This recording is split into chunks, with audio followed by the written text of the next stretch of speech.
Let's talk for a minute about the second law of pardon.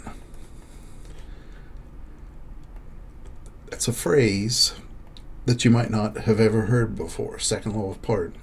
It's not a term in the Bible, but I think we'll show that it is a biblical concept, and we'll explain what that means in this video.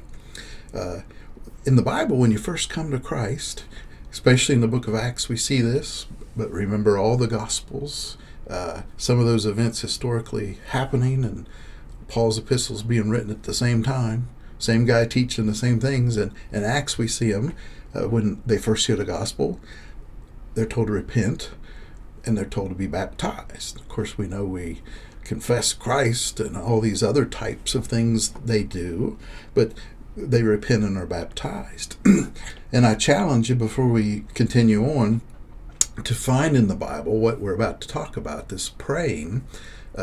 Find in the Bible where someone first hears the gospel and they're told to just pray for a relationship with Christ. We have other videos where even the internet, the world, secular, will let you know sinner's prayer is not found in the Bible. Now they go on and say it's okay to do it, but they acknowledge it's not in the Bible.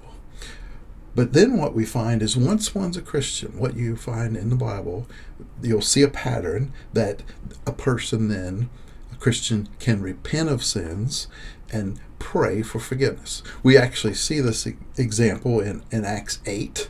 You might recall Simon the sorcerer down there in Samaria has heard and obeyed the gospel like many others, and then he has this covetousness, wants the power to do tricks because he was a sorcerer, and he's told as a Christian, remember he was baptized a few verses earlier, he's then told, Acts 8:22, repent therefore of this wickedness of yours, and pray to the Lord that, if possible, the intent of your heart may be forgiven you. For I see that you are in the gall of bitterness and in the bond of iniquity.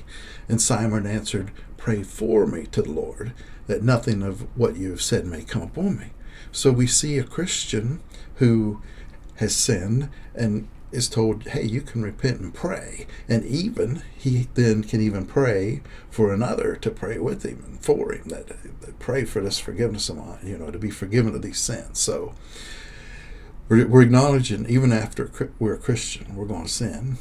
And when a Christian sins, one who's already obeyed the gospel, we then see a pattern where someone can, if you will, I'll say simply, repent and pray for forgiveness as a Christian.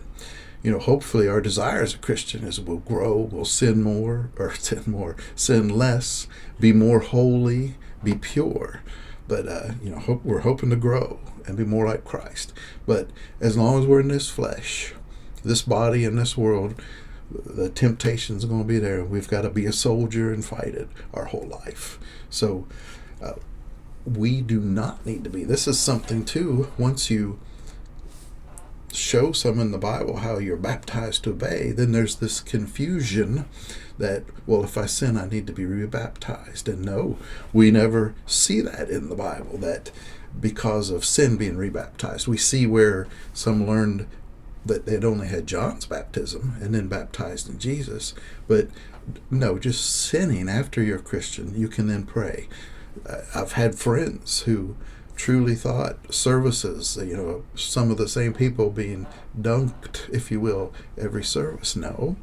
Pattern we see in the Bible is you're baptized, you're into Christ, and then we can see praying for forgiveness of sins. We need to pray in His name for forgiveness of sins. I hope this was helpful in what they're meaning by that phrase, second law of pardon.